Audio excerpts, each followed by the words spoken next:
You know, the banks are dangerous. I want to put all my money into Bitcoin when we know, again, it's very volatile, right? We could never act in a way that many of the major retail banks are acting and arbitrarily close people's accounts or to force people, reducing the advent of cash. I think people have to then, make decisions about how they're going to bank, who they're going to bank with, and make these decisions. When it comes to wealth creation starts with value. If you can create value, you can then build wealth. How Bitcoin and, obviously the bank can close your account.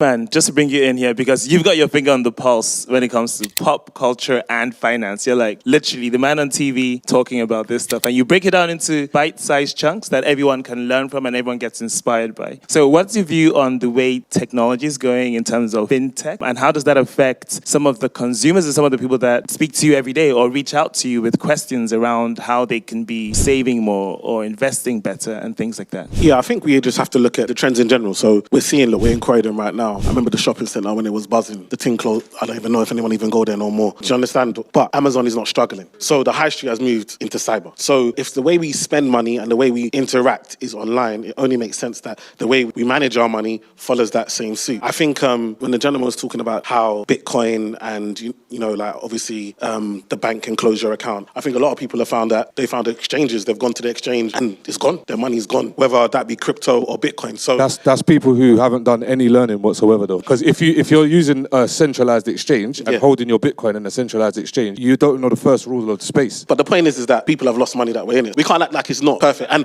we can't act like the bank is not closing. Everyone's account is just getting frozen. That's not an everyday occurrence. Well, if you ask Nigel Farage, yeah, that's one man, right? But is your account been frozen? Anyone here? So we can't act like... It's happened to me before. Bankers closed my account. It's not the majority of people's account. Let's not act like it's the majority. I've been working in the banks from a cashier all the way up now. It's not that everyone's experience that everyone's account is being closed. Banks are not just targeting people and closing people's accounts for no reason at the majority. It's a small percentage that are getting their accounts closed. I just want to make sure the narrative is clear, because sometimes we say things and if people don't understand the difference, they run and do something that they don't understand, and then that's how money gets lost. So it's really important that for us as people, we work really hard for our money. Like you said, when we go into these corporate spaces and the things that we go through, the things that we have to think about, the pressures that we feel, it's very important that because we work hard for our money, we also need to work hard to learn where to put it and not just throw out statements and then people are now thinking, the banks are dangerous. I want to put all my money into Bitcoin when we know, again, it's very volatile, right? So for me personally, I just want to make sure that people understand that when you're moving to these technologies, a lot of these things are new, and before you start to leave the old way and go to the new way, there's an education process that needs to be put in place. So let's not rush to go and do something you don't like your bank manager, or maybe your branch is closed on the high street, all of a sudden you think you need to put it in the cloud. Let's just take a breath and make sure that it makes sense as we're doing it. Do you understand? Because again, with a lot of these crypto, it's great, but we have to understand, are you using it as a currency or are you using it as an investment? The people don't understand the difference. So again, the two are different. So you have to understand what you're doing before you do it. And for a lot of us, we're moving because people are saying, it's going up, it's going up. Now it's going down. The same people, they're not there anymore. You're not getting them DMs anymore, are you? If you meet Bitcoiners, you don't meet crypto people. This is what I'm saying. Like, there has to be a clear distinction, right? You meet crypto people, influencers, they're going to say, go on, the price is going to go up, whatever. I don't care about the price. I care about the technology and what it changes. Okay. You understand? And that's what people need to be educated. And that's So I don't educate people, hey, go and buy this because it's going to go up. I've never done that. And it's always been, this is why you should know about this, because guess what? You see that system that you live in right now? You ain't got no opt-out. It's fact. And what I'm saying is, with what you're saying, is great, but obviously the most recent advancements in fintech are calling for central bank digital currencies. At that point, you have no option. You understand, right? So it's great that we can teach people financial literacy and how to collect loads of coins that mean nothing. So Nate and Iman, you both agree on one thing, which is that you need to understand what you're doing before you go into it. So that's the first thing. Do your own research. And on that note, should we go final questions, Lorraine? What would you like? So look, I've seen Emmanuel post a lot, and one of the things I remember you saying that you're a billionaire in Naira, right? But let's talk a little bit about wealth creation. There's a lot of people in this room, Debadan here as well, a lot of individuals that are all about how we can move wealth into our community. I want to hear a little bit more about, from your experiences, and I love what you said, something like there's plenty of ways for you to get Bitcoin without, what did you say? What was your statement there? You don't need to pay any money whatsoever to learn how Bitcoin works and then to start using using it and become a participant in the network, even to start gaining yourself something. So this is going to be my question. My question for each of you, we come to each of you, how can we all leverage financial technology in order for us to actually start to have a piece of the pie, to actually start to make moves? So, as Lorraine said, leveraging technology, what's your view? I know this is not financial advice, but how can we start to create wealth in a way that makes sense to each and every one of us? So who'd like to go first? So, first of all, I agree with your point that you said black people need to get together, first of all, yeah? Actually agree in a group that they're going to work together, then get up tomorrow morning and action the plan, innit? So that's the first thing, right? And I get mad annoyed with that stuff, right? And I'm sure it all frustrates us. So that's the first thing. I would say the second step is financial literacy. Like what all of these guys are saying, learn how money works, learn what it is, learn what to do with it. You're not supposed to just leave money sitting around to just do nothing, innit? Like saving it in a bank is cool and that. Yes, there's interest and there's all of these different products that can help you to leverage your money, but there are other ways for you to use your money outside of the bank when it is in your possession, whether it be investments or not, startups, whatever it is. And then the third thing is to learn about other economic systems. So learning outside of the box of the monetary system that you currently know. Because in places such as Africa, again, where Bitcoin adoption, as we were talking about yesterday, means a hell of a lot more than it does to you, while you've got £10, £20 to go to the shop, and these people ain't got nothing. They can't get any remittance. They can't get access to ID, any of these things that allow them to get access to the regular financial system. Bitcoin is what they're choosing, and that's on the rise more than anything. Two tools that we should all be using. What technologies should we be using? Yeah, that's definitely one. Definitely use your brain. And that's what I would have said, and the internet, because the internet allows you to have access to this knowledge. But don't believe everything you read and try and find credible sources. Thank you, Nate. Next, who'd like to go next? As I said, not that much that I know about digital currencies, I have to say that. But one thing I would say is that recently we've heard a lot about people being debanked, and a lot of people express a lot of skepticism about the advent of this cashless society where we're going. And one of the reasons why a lot of people are worried about that, I believe, is because, well, it highlights one thing, and that is that our lack of control or lack of dialogue with the people that own the senior structures in our financial systems. And one of the benefits of my institution, the Pentecostal Credit Union, is that it's a community bank. It is a bank owned by the people. We could never act in a way that many of the major retail banks are acting and arbitrarily close people's accounts or to force people, reducing the advent of cash. I think people have to then,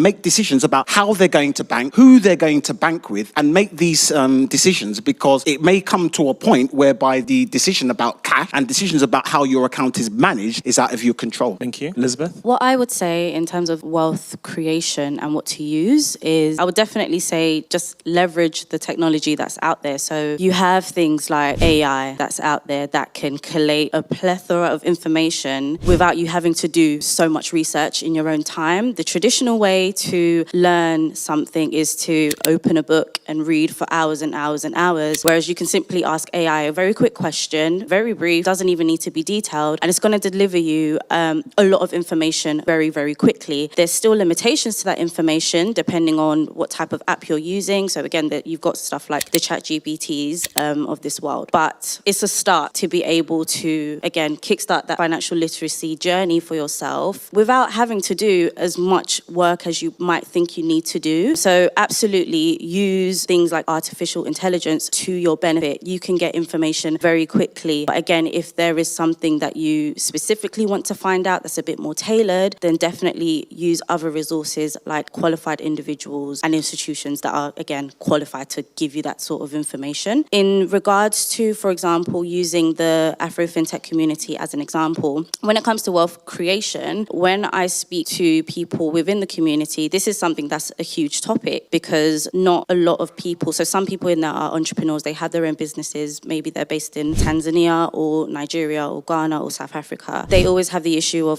the banking institutions out here aren't willing to give us any credit, they're not willing to invest in us. How do we do it? And I always say, that's an avenue to being able to gain investments and, of course, work on that. But it's not the only way. You have to look at every other avenue of wealth creation. Again, you can do that via social media. You can do that by actually acquiring different types of assets. So, for example, using art as an example, there's so much African art out there. And I've seen lately, again, a bit of a trend where they're converting those tangible assets into non-fungible tokens, being NFTs, where you can implement certain instructions in those NFTs called, for example, smart contracts, where you own that asset. Wherever it goes, you own it. If it's sold on, you still make on that asset. So there's so many different ways to wealth creation with the help of technology, but it all boils down to having the information that you need at your fingertips and then figuring out, okay, which one works best for me? Which one can I try? There's risks involved with the different options as well. And again, once you've got the information at your fingertips, it really is free reign. Before Emmanuel jumps in, just to echo some of the points you mentioned, Liz, I love what you talked about, the social media elements. The panel earlier this morning, I don't know how many of you caught that, with the families and using that as a bonding experience. So the families, the mothers on the panel that had their children that were working together on social media and making money through social media. That was beautiful. And I love what you said about speaking to regulated advisors that you can rely on information and accredited type information from. So Emmanuel, please, over to you. When it comes to wealth creation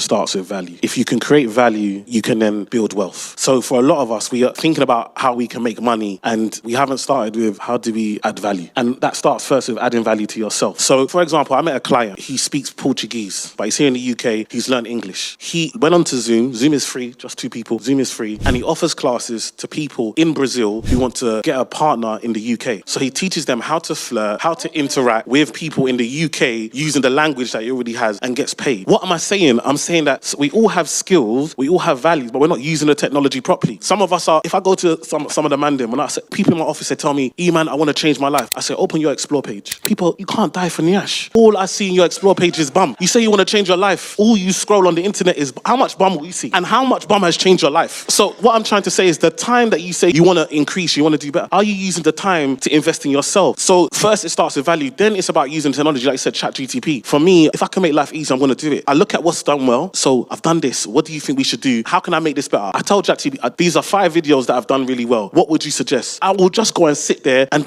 give me a script. I will just go and talk and then put those videos out. There are even apps that will find the clips, so you don't even need to pay someone. It will clip it for you and put it on social media. If you look at your screen time on Sunday, how long you've been looking at your phone? You say, how much money have you made? You've been looking 15, 20 hours this week just on phone. Haven't made £1 from it. Yet people are making money from phone every day. So the point being is that the reason you're not having wealth creation is because you haven't understood value. And the value is that you don't have value in yourself, because the most precious commodity is not money, it's time. Too many of us are chasing money, but actually what you want is to have money so you can enjoy your time. But you give up all your time so you can make money. It's the wrong way around. The technology and everything else is just added on top in order for it to make it easier. Can I just add something very, very quickly to that? Me being a Ghanaian woman... Shout out to the Ghanaians. Where we at? Me being a Ghanaian woman, we don't like to make our lives easy. And I feel like that's inherited African mentality. I won't say it applies to everyone, but absolutely, I've seen my mum have the option to make her life easy, but because it might be like frowned upon or whatever it is, or seen as lazy, you won't go out of your way to make your life convenient. Whereas, again, technology is there to make your life convenient. It's not a crime to get help from something. Like, it's not a crime. So again, that's something that needs to be broken down completely. A question at the back.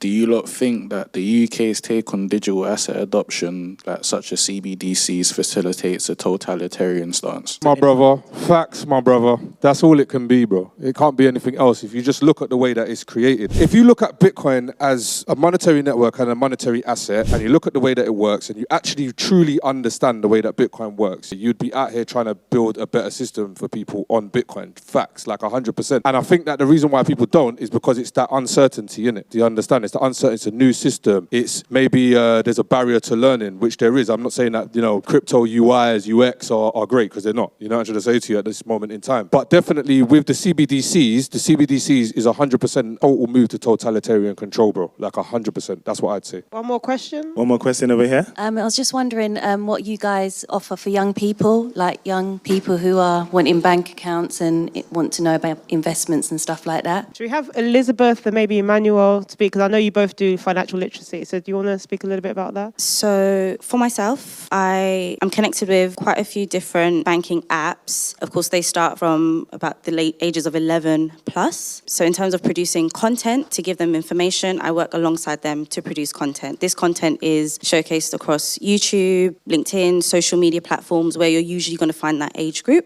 So that's one way. So if you just literally type in my name on LinkedIn, we can have a chat. I can direct you to the information. I can do it that way. In terms of maybe younger children, again, I'd say it's at the responsibility of the parent to educate themselves on the information that they feel their young child should know, and to not be afraid to teach them things that might seem complicated. With the interactions that they have on a day-to-day basis in this current century, they're interacting with money a lot more and a lot more quicker. So I've got a 2-year-old, we speak about money all the time, and it's not that I'm trying to drive into his head, oh, money is like this and that. It's important. I'm not going to lie to you, it's important. So as young as he is, he knows what different coins look like. He knows, or has a bit of knowledge on what different currencies are. Maybe not at the digital level just yet, but for his understanding, I just show him from time to time. So when it's young children, absolutely, parents should take the time to invest in themselves, to understand how money works in its simplest ways. And then for those that are a bit older, there are apps out there. For example, there's something called Go Henry. I'm a huge supporter of them. Go Henry is a financial banking app. I believe it starts from the ages of 11 to 16. And then they have another account from 16 to 18 where they teach young children how to use money. And on the app as well, you'll find different types of educational content on there as to different things like what compound interest is, what a savings account can look like, etc. So yeah, there are different apps and there's loads of educational content that I can direct you to as well. In regards to, similar to Go Henry, we use NatWest. If you bank with NatWest, they have one for kids and it's free. So that's why I use that one rather than paying for Go Henry. But Go Henry is a great app with the educational editions. I give talks at schools, universities, colleges and all of that type of stuff. And we're about to launch a tutoring school online, teaching maths and English. And everyone that's part of that will get, every month there's financial education included. No additional cost for any of the students that are going to be in my tutoring school. So that's coming out in the next couple of months with the aim that in the next couple of years we'll turn that into an actual school. I've got a children's book coming out with Puffin and Penguin next year. So that's, again, teaching children £1 into £1 million is the concept of the book, and it just goes through steps. And again, parents will be able to try some of the stuff. And yeah, doing loads of stuff in regards to education. I think one thing that Liz said is really important is that parents really do need to understand this stuff, because again, although you think me and Nate are debating, I actually agree with him when it comes to Bitcoin and these types of things being used. And I think the problem is that a lot of the time our parents shut us down because they don't understand. And so the problem is then if you don't end up with Nate, you end up with someone online that's just going to rob your child. So if you really care about your child and your child's education, you have to do the work. We are too reliant on schools, on external people to teach our children. And a lot of the time, they're only teaching you what's in their interest. Either they're being sponsored or being paid by a corporate to come and send a message. You need to go and identify that so that when your child comes to you and says, I'm thinking of investing in crypto or this coin, you know how to research that and give them the appropriate advice. And so it's really important that parents go on the journey and don't say, oh, this is something for the next generation. Because again, when you now leave your inheritance to them, it's going to go into the wrong things. And then your grandchildren will not see that money. So it's really important that you understand, like we might debate, but Nate is one of the good ones. And it's really important that you listen to that information and you take it in so that you can then take it on and have those conversations with your kids. Can we give a round of applause to the panelists? Thank you, everybody. Really insightful. Thank you.